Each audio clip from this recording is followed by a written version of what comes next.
Saints Training Camp 2025. QB battle heats up, defense dominates, and new signings shine.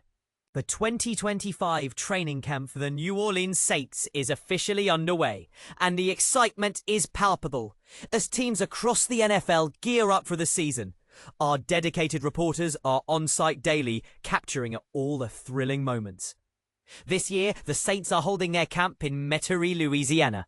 And Catherine Terrell, a seasoned reporter who returned to ESPN in the summer of 2022, is providing us with the latest insights. Catherine, who previously covered the Cincinnati Bengals and has been reporting on the NFL since 2013, is a proud graduate of LSU and hails from Baton Rouge, Louisiana. As we dive into the happenings at Saints Camp, we'll keep you updated on standout performances, key highlights, intense position battles, shifts in the depth chart, roster cuts, and of course, the all-important quarterback situation. Who will rise to claim the starting quarterback position? Which players are set to break out, particularly for those interested in fantasy football? And which athletes on the roster bubble might secure a spot on the final 53-man roster? Stay tuned as we explore these questions and more, and make sure to check back frequently for updates leading up to the first full week of pre-teaser action starting on August 7th. Hashtags latest developments from Saints Camp. Sources indicate that the Saints are considering Julian Blackmon as a potential replacement for Tyrann Mathieu at safety. And targeting a preview of the Saints training camp highlights the commencement of the quarterback competition. Thursday, July 24th. In a spirited practice focused on red zone scenarios, the defense emerged victorious on the second day of training camp. Tyler Shough received first team reps while Spencer Rattler worked with the second team. The practice was not without its hiccups, as the second team experienced 2 full starts, followed by another from the third team shortly after. Rattler threw the first interception of camp, but quickly redeemed himself by rushing for a touchdown. Shough, despite needing to throw a few passes away in the end zone, managed to connect with Rashid Shaheed for a touchdown. Additionally, Jake Haener made a notable throw to Juwan Johnson during the 7-on-7 drills with the third team. Kicker Charlie Smith had a rough day, missing 3 out of 5 attempts. Smith, who joined the team last year through the international player pathway, is in a competitive battle with veteran Blake Grupe. The first skirmish of camp occurred when Brandin Cooks found himself in the middle of the tussle that escalated as more players rushed in to intervene. Fortunately, the altercation was resolved quickly, and no players were ejected from practice. Newly signed safety Julian Blackmon and defensive lineman Jonathan Bullard were both present and actively participating in camp. Wednesday, July 23. During the initial practice, second-year quarterback Spencer Rattler took the snaps with the first team, but expect him to share the spotlight with rookie Tyler Shough. Saints coach Kellen Moore noted, "Spencer obviously took all the ones today. Tyler will take them tomorrow, and will continue to retake all these guys."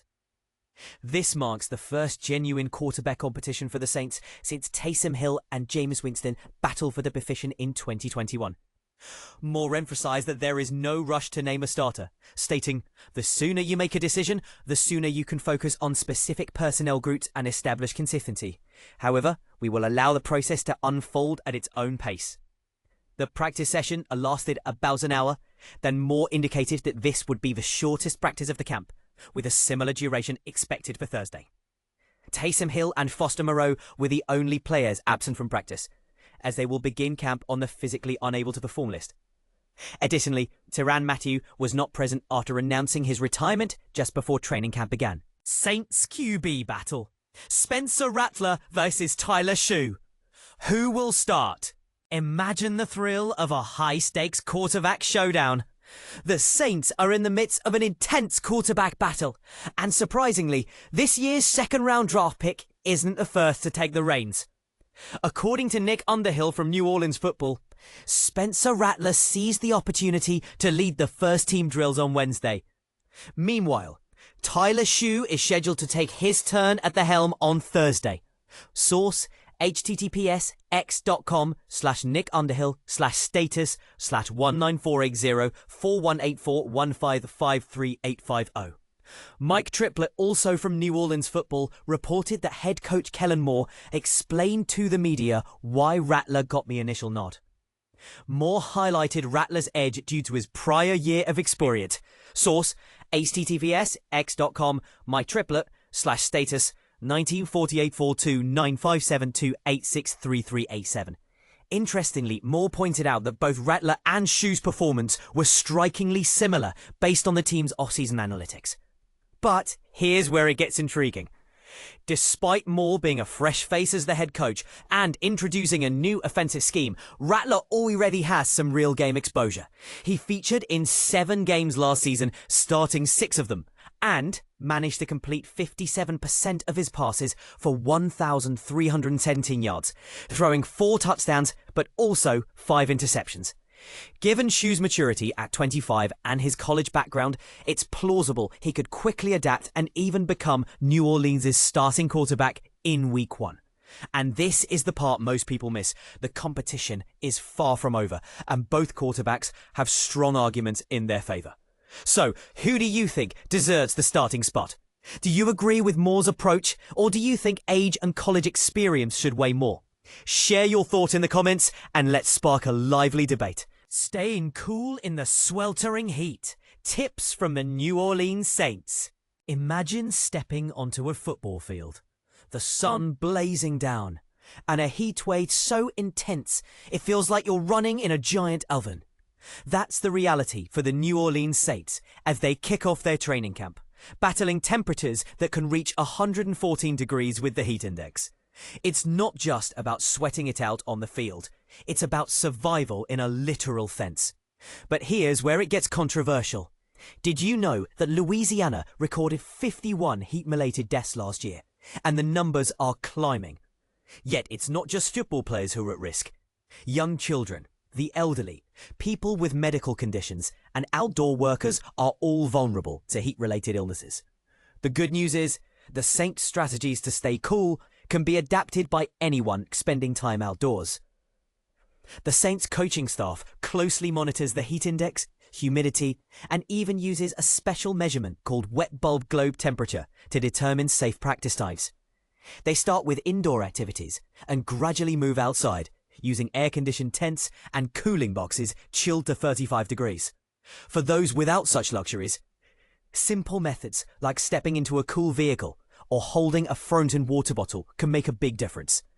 But did you ever think about cooling your palms with glove-like devices? That's a high-tech trick backed by Stanford research. Heat exhaustion and heat stroke can escalate quickly, especially in Louisiana's humid climate, where sweat struggles to evaporate. Dr. Gregory Stewart, the team physician, warns that as dehydration progresses, the body's ability to cool itself is compromised, leading to potentially life-threatening conditions. The early signs of heat exhaustion include muscle cramps, fatigue, and dizziness. But if left unchecked, it can progress to heat stroke, a medical emergency with core body temperatures soaring above 104 degrees. But here's the part most people miss. The window to act is incredibly narrow. Dr. Peter DeBlias, an emergency physician, emphasizes the importance of immediate action to cool down someone suffering from heat exhaustion or heat stroke. Cooling towels and fans can be lifesavers.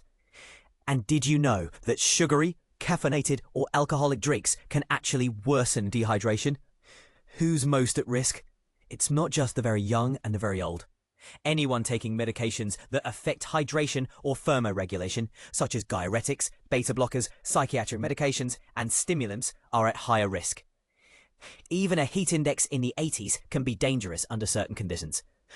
Acclimating to extreme heat takes time, and the first week to 10 days is critical. The Saints gradually increase their gear as their bodies adjust. So, the next time you step out into the heat, remember the Saints' strategies, and let's have a conversation about it. Do you think the NFL should do more to protect players from heat? Or are these measures sufficient? Share your thoughts in the comments. Together, we can learn how to stay cool in the heat and keep everyone safe.